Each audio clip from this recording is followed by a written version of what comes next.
अटूट प्रेम को समर्पित रक्षाबंधन का त्योहार पूरे देश में धूमधाम से मनाया जाता है।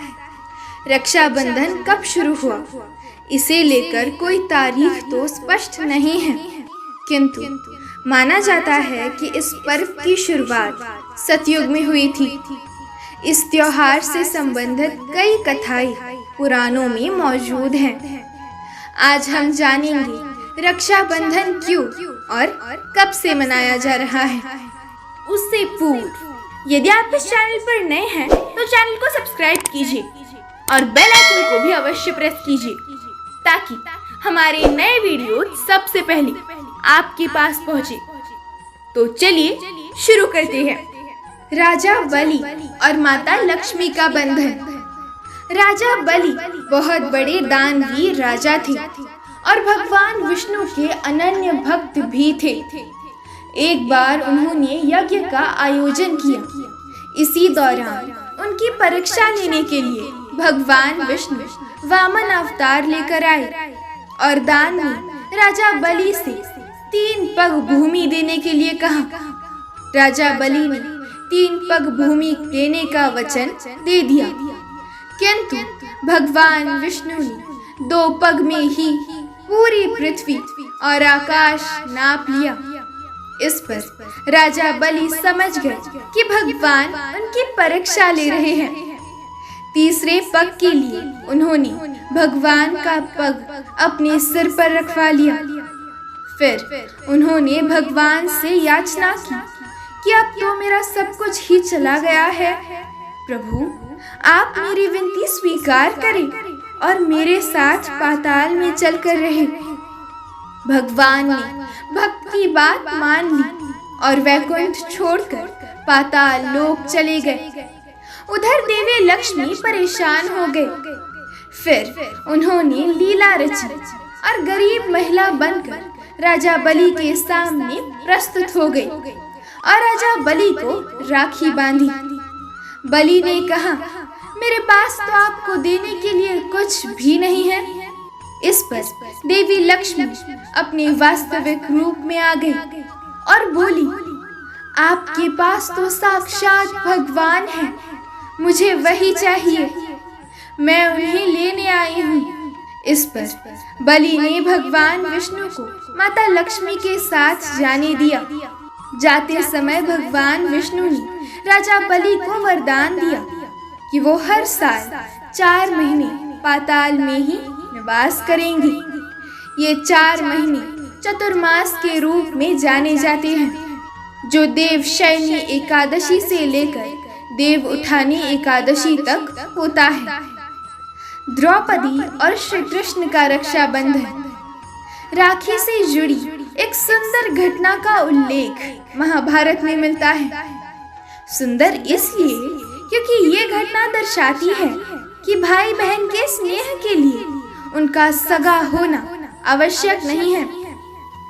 कथा है कि जब युधिष्ठिर इंद्रप्रस्थ में राजसूय यज्ञ कर रहे थे, तब उस समय सभा में शिशुपाल भी मौजूद था।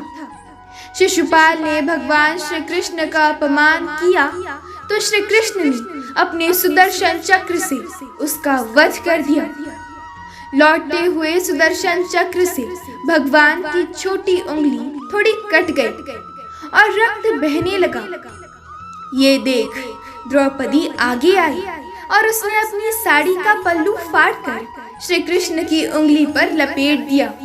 इसी समय श्री कृष्ण ने द्रौपदी को वचन दिया कि वो एक एक धागे का ऋण चुकाएंगे।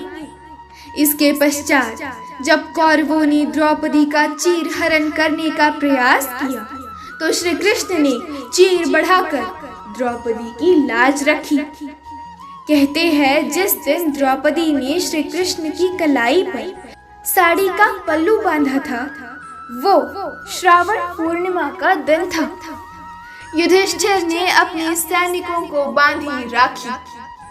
राखी की एक अन्य कथा भी है कि पांडवों को महाभारत का युद्ध जिताने में रक्षा सूत्र का बड़ा योगदान था।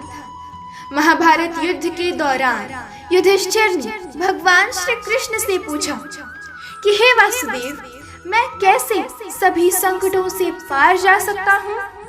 मुझे कोई उपाय बताए। तब श्री कृष्ण ने युधिष्ठिर से कहा कि वो अपने सभी सैनिकों को रक्षा सूत्र बांधे, इससे उसकी विजय सुनिश्चित होगी। युधिष्ठिर ने ऐसा ही किया और विजयी बने। ये घटना भी सावन महीने की पूर्णिमा तिथि पर ही घटित हुई थी। तब से इस दिन पवित्र रक्षा सूत्र बांधा जाता है। इसीलिए सैनिकों को इस दिन राखी बांधी जाती है। पत्नी शची ने इंद्रदेव को बांधी थी राखी। भविष्य पुराण में एक कथा है कि वृत्रासुर से युद्ध में देवराज इंद्र की रक्षा के लिए इंद्राणी शची ने अपने तपोबल से एक रक्षा सूत्र निर्माण किया और श्रावण पूर्णिमा के दिन ही अपने पति इंद्र की कलाई में बांध दिया। इस रक्षा सूत्र ने देवराज इंद्र की रक्षा की और वो युद्ध में विजयी हुए। ये घटना भी सतयुग में हुई थी। राखी की एक कहानी ऐसी भी। सिकंदर पूरे विश्व की फतेह करने निकला और भारत आ पहुंचा। यहाँ उसका सामना भारतीय राजा पुरु से हुआ। राजा पुरु बहुत वीर और बलशाली राजा थे।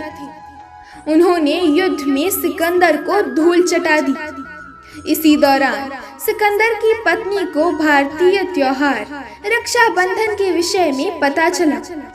तब उन्होंने अपने पति सिकंदर की जान बख्शने के लिए राजा पुरु को राखी भेजी। पुरु आश्चर्य में पड़ गए, किंतु राखी के धागों का सम्मान करते हुए उन्होंने युद्ध के दौरान जब सिकंदर पर वार करने के लिए अपना हाथ उठाया तो राखी देखकर ठिठक गए और बाद में बंदी बना लिए गए। दूसरी ओर बंदी बने पुरु की कलाई में राखी को देखकर सिकंदर ने भी अपना बड़ा दिल दिखाया और पुरु को उनका राज्य वापस कर दिया। इस प्रकार हमारे पुराणों में रक्षाबंधन का उल्लेख मिलता है। राखी का त्योहार भाई बहन के पवित्र प्रेम का प्रतीक माना जाता है।